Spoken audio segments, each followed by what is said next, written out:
Hello, welcome to Teach Languages Online, the podcast giving you the best advice for your online language teaching business. My name is Lindsay of Lindsay Does Languages. I am your host for the show and for this episode.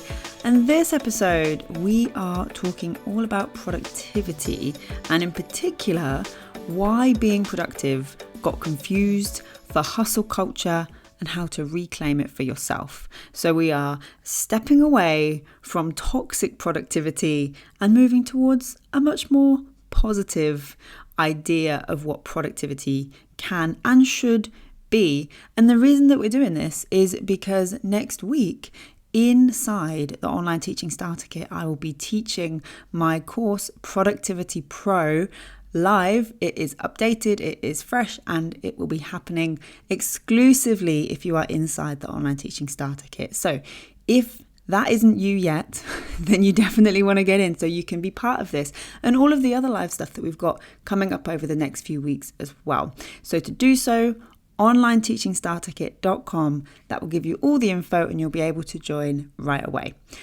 Okay, so let's get into this then. There is no denying that being mindful of how we spend our time has many benefits. And in essence, that's kind of what productivity is and should be, right? However, when we are thinking about, how we spend our time, we get more of our work that we want done. We can then spend more of our time on the things that we want to for leisure. And we're overall more likely to feel calmer and more content, right? So overall, productivity and, being mindful of how we spend our time is a good thing.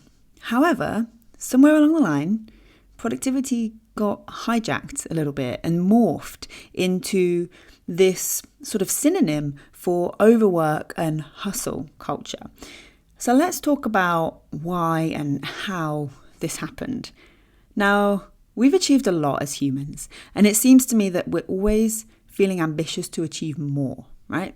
Harder, better, faster, stronger, And so the common interpretation of that when it comes to work is to work more hours, to get more done, to earn more money, to teach more people. And to an extent, that's great, right? Growth in itself can be great for business, obviously. However, when it becomes the sole focus and motivator, when all we're thinking about is more, it's unlikely to lead to that calm contentedness that productivity is capable of. And that's where we then get this morphed into kind of more toxic productivity, because then we're thinking, I need to do more. That's what being productive means. And that doesn't make you feel good because that more is never enough, right? So how did we get here? There's a few reasons that come to mind. First, there's that unavoidable presence of work. So gone are the days when we finish work for the day and that's it until tomorrow. Or until Monday if we're lucky and it's a Friday and we've got the weekend, right? So with email at home, on our laptops, and worst of all on our phones, it is far too easy to fall into the trap of being always on, or at the very least, always on standby.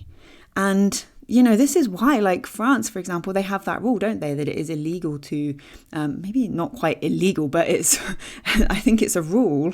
Yeah, I guess it's illegal to not contact work colleagues after a certain time of day or before a certain time of day, because they understand this. They understand that that's not what phones are for. They shouldn't be for checking your work email at midnight, right? Secondly, there's a small number of people who probably have achieved that more growth that we have placed value on with overwork. And when asked about this, the answers typically include productivity, that word, right? Productivity, that buzzword somewhere in the mix.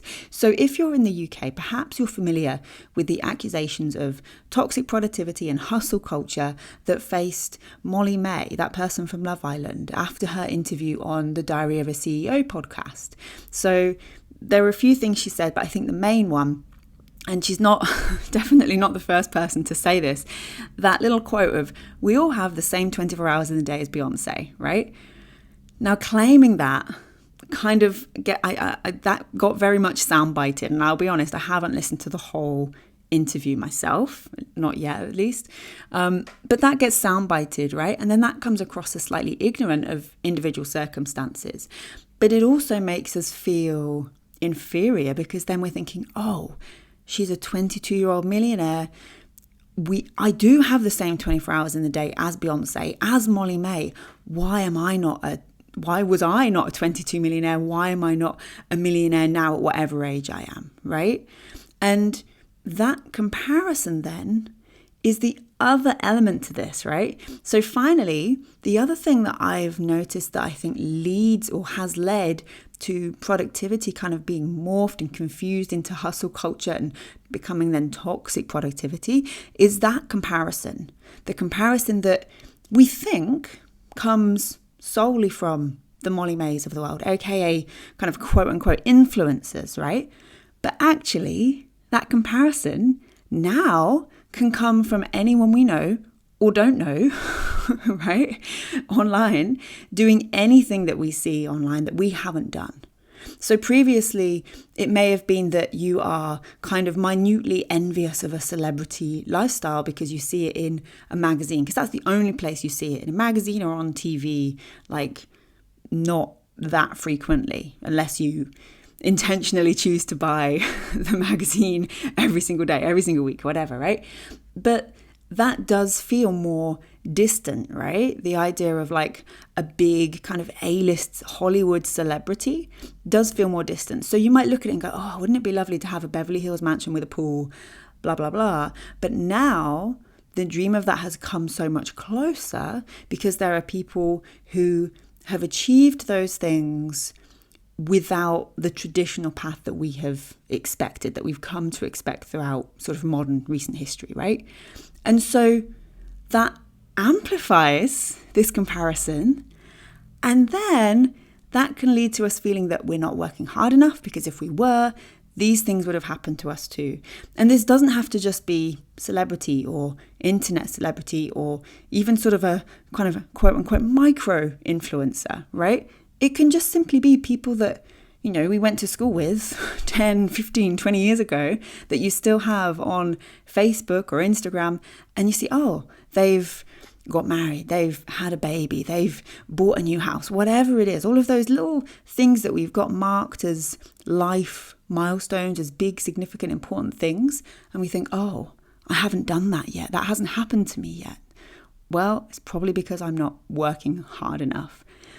Oh, how crazy is this? And so productivity becomes toxic productivity as we're led to believe that the answer to get those things is more work, more hustle, and more productivity. It hasn't happened to us yet because we're too lazy. We're the problem. And that just isn't true, right? Like I mentioned, claiming that we all have the same 24 hours in the day as Beyonce is really unhelpful, because Beyonce probably has a cleaner, a nanny, a chef, a personal trainer, right? A personal assistant, a manager, all of these people to help manage these areas of her life that for the rest of us, we often do, you know? And so there's that element to it. There's all the other things that, you know, Beyonce doesn't necessarily need to worry about in the same way that we do. And it's just very unfair, and it puts unfair pressure on all of us, really. So I want to share with you why the answer isn't always more. And this is really the heart of the distinction between toxic productivity and productivity for me, right? So don't get me wrong. I'm not saying that aiming for business growth is a bad thing or something that we shouldn't be aiming for. Absolutely not. Of course, if you want to reach more students, to have a bigger business, whatever bigger means to you, to earn more money, all of those things, that's fine. Absolutely. Go for it. But what I am saying is that that isn't always going to be the right direction for everyone. There is nothing wrong with building your business to a point that you are content with, that gives you enough of what you're after. Enough money, enough students, enough time for yourself. Like, that's the bit that gets forgotten all the time. And if you get to that point and you're satisfied, there's no need to feel pressured into growth that doesn't suit you, that doesn't fit. And if that's you, that doesn't mean that you can't learn to become more productive, because becoming more productive isn't about more, growth. It's about more of the things that you actually enjoy. It's about creating space for just enjoyment in life, rather than just, constant growth to then have no time left to enjoy what you've built up. Do you know what I mean? And equally, if you get to that point of enough and you think, yeah, okay, I'm ready for more, I want more, then by all means, go for it. However, it's always worth asking yourself why you think the answer is more. Is it that you want more for your own personal reasons? Is it that, actually earning more money is important because then you can save more money? You can save for that house deposit. You can save to travel and work and have that buffer of savings in your bank account. You can buy something that you really, really want that's going to be a big purchase, or you can upgrade the supermarket that you shop in. There's nothing wrong with wanting any of those things. Absolutely not. Or here's the alternative. Do you want more because you've ended up reading a dozen blog articles that told you need more? You've immersed yourself in this world of podcasts and online videos and books, and all of this content that you choose to consume is telling you that the answer is more.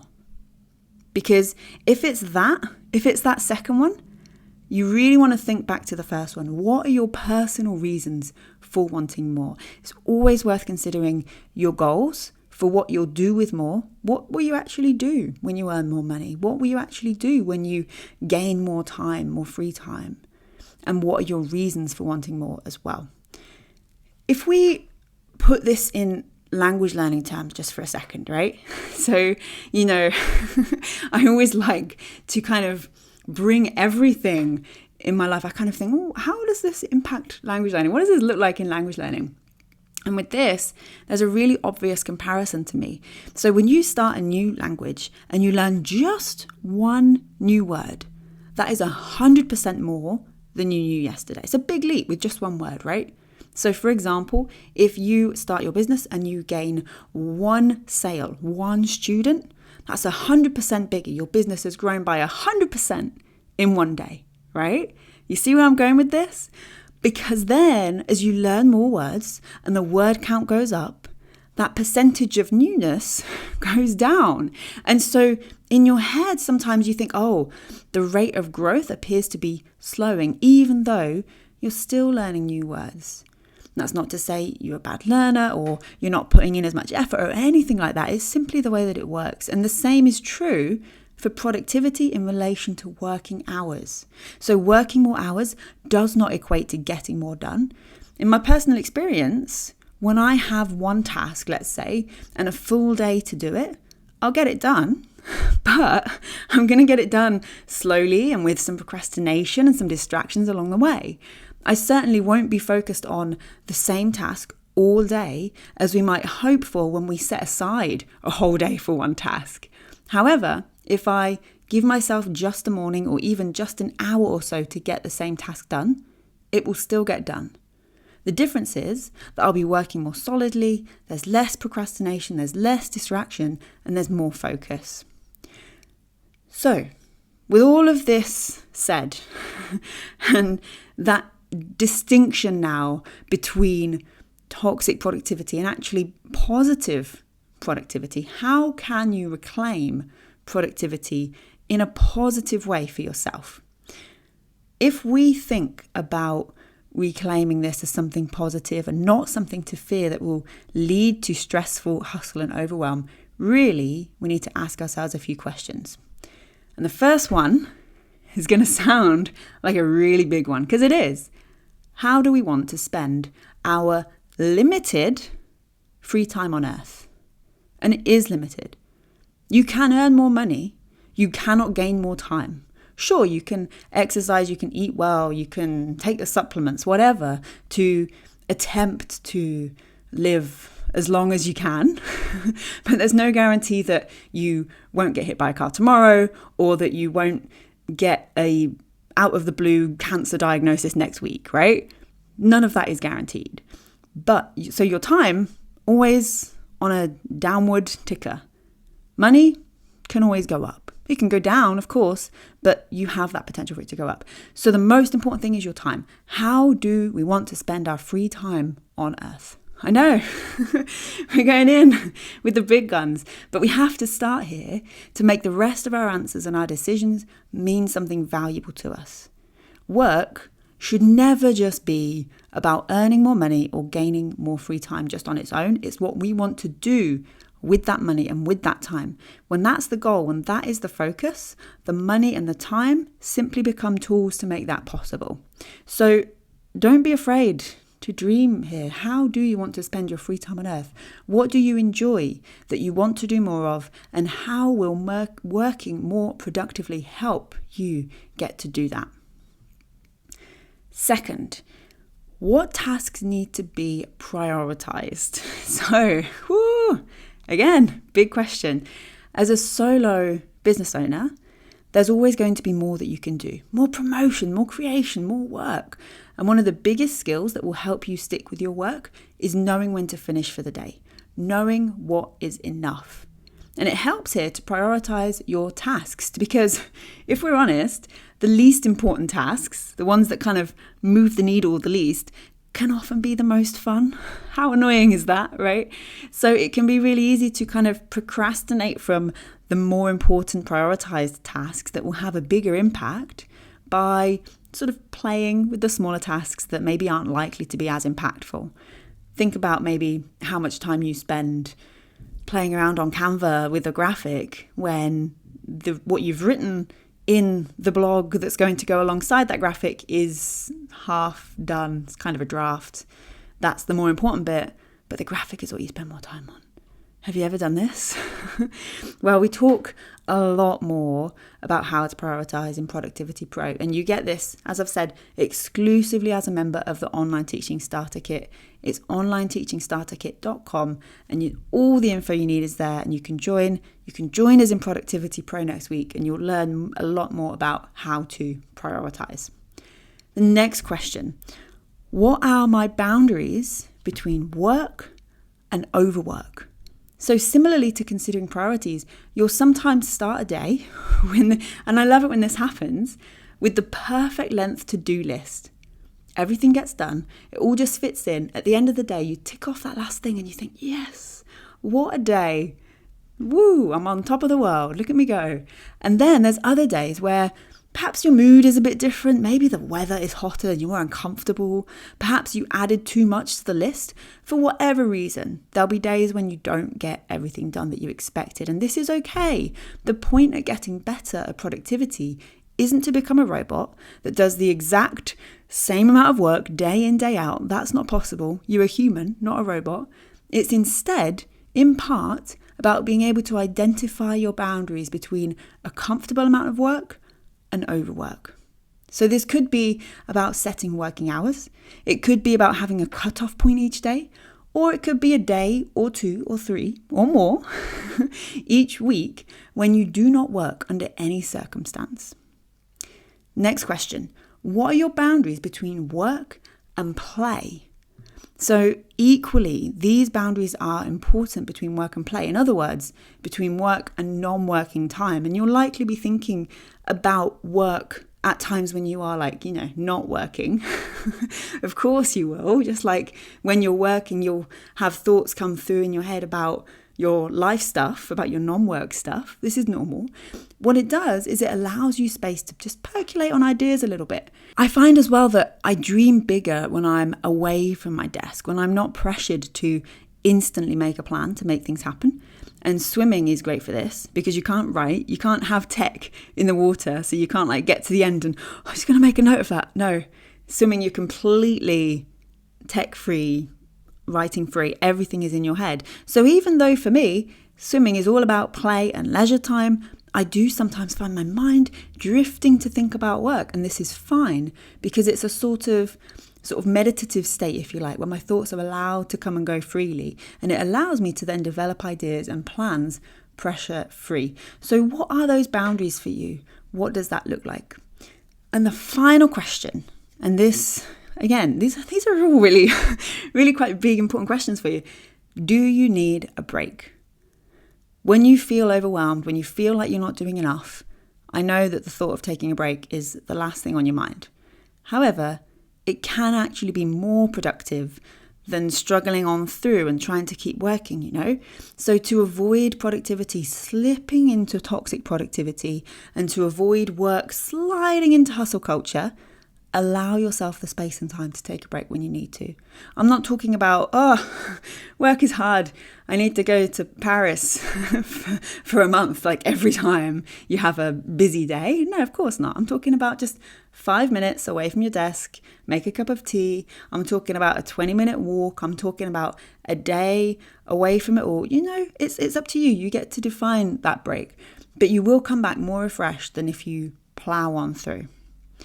So if you're excited, you're like, yeah, this is it. I'm ready. I'm ready to reclaim productivity from the kind of toxic productivity hustle culture side of it that it's been morphed into.